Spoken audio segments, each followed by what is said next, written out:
Hello. Big boss చూస్తారా? చూస్తాను. చూసారా ఫైనల్? చూసినాను. పల్లె ప్రశాంత్ విన్నర్ అయ్యాడు కదా. అవును, ఎలా అనిపించింది? మంచిగా అనిపించింది. ఒక తెలంగాణ బిడ్డ అది ఇట్స్ వెరీ గుడ్. కానీ షో చూసినంత ఎంజాయ్ చేయలేదు. ఏదైతే బయటకు వచ్చి వ్యాండలిజం అయిందో మొత్తం చూసిన షో అంతా టేస్ట్ అంతా వెళ్ళిపోయింది. అంటే ప్రశాంత్ హౌస్ లో ఉన్నప్పుడు ఒకలా బిహేవ్ చేశాడు, కొంచెం బయటికి వచ్చా కొంచెం ఆరోగెన్సీ పెరిగింది అంటున్నారు. దానిపై మీ అభిప్రాయం ఏంటి? యారగెన్స్ అన్నది దాన్ని ఇరిటేషన్ అంటారు. బికాజ్ అన్ని దినాలు లోపట్టు ఉన్నాడు కదా.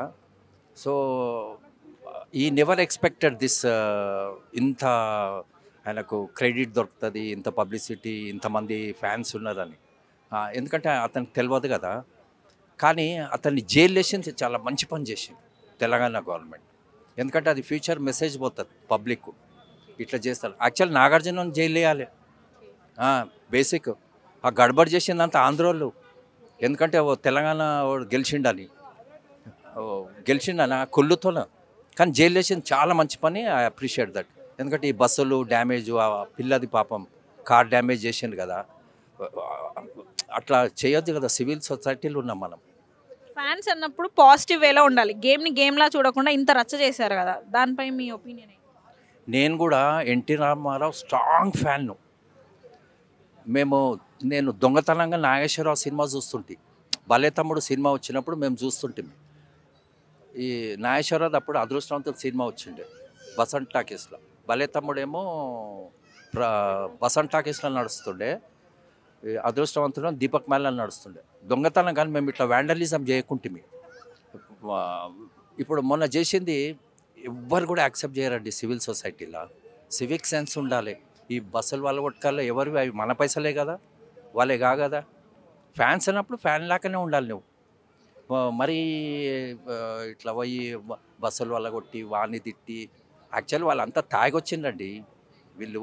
ఎందుకంటే ఆ సోషల్ జెలస్తోనే చేసిన వాళ్ళు. మా తెలంగాణలో ఒక్కళ్ళు లేడు దాంట్లో. మరి ఇంత జరిగినా కూడా పల్లె ప్రశాంత్ దీని మీద రెస్పాండ్ అవ్వలేదు. దాని గురించి మీరేమనుకుంటున్నారు? వానికి ఎట్లా రెస్పాండ్ కావాలి? వాడు కొత్త వానికి తెలియదు. ఏదో విధంగా ఒక మాట అయినా కూడా మరి ఇలా జరిగింది నా గురించి సారీ అని కూడా చెప్పలేదు కదా మీడియాకి కానీ పబ్లిక్కి కానీ. అది తప్పు పట్టడానికి వెళ్ళదు. ఎందుకంటే వాడు ఊరోడు. వానికి ఇట్లా నా తరఫుకి అయిందని అట్లా కొంచెం ఇప్పుడు జైలుకి వచ్చినాక చూడు, వాడు మళ్ళీ బర్రెలక సెలబ్రిటీ అవుతాడు. తెలియదు, వానికి తెలియదు. Is very innocent. వానికి ఇప్పుడు కొంచెం పక్కకు చెంచగాళ్ళు ఉంటానంటే నేర్పిస్తే అప్పుడు జర ట్రిమ్ అవుతాడు. మీడియా వాళ్ళని కూడా చాలా సేపు వెయిట్ చేపించి వీడియోస్ ఇంటర్వ్యూస్ ఇవ్వకపోవడం లాంటివి జరిగాయంట. చూసిన అదే ఒక్కొక్కరిని పట్టుకొని వాడిని పట్టుకొచ్చి గుంజుకొచ్చి చేస్తున్నారు కదా. అది పెద్ద సీరియస్గా తీసుకునే అవసరం లేదు. ఎందుకంటే తనే చెప్పాడు కదా ఇంటికి రండి ఇస్తాను పక్కా అని చెప్పినప్పుడు మరి వెళ్ళినప్పుడు ఇవ్వాలి కదా జనరల్గా. కానీ వానికి సిగ్గైంది. ఇట్లా వ్యాండలిజం ఇట్లా అయింది కదా, మీరు అంతా ఏమేమి క్వశ్చన్స్ అడుగుతారు. వాడికి జర ప్రిపేర్ కాలేవాడు. జర చెంచకాలు ఇంకా లేరు ఎంబడి ఉంటే ఇట్లా మాట్లాడాలని. ఇప్పుడు జైలుకు పోయిండు కదా, జైల్లో అన్నీ నేర్పిస్తారు వేరే ఖైదీలకి ఇట్లా. ఎట్లా అకార్డింగ్ టు యూ శిక్ష పడడం కరెక్టే అంటారా? 100%. ఇంకా 1 year వేయాలి వాడిని లోపలికి. 90 days అవ్వండి అయిడ 14. ఇప్పుడు యాక్చువల్లీ 1 year అవుతానంటే కరెక్ట్ అవుతాడు వాడు. మళ్ళీ సార్ బిగ్ బాస్ లాగా పోకుండా. Thank you.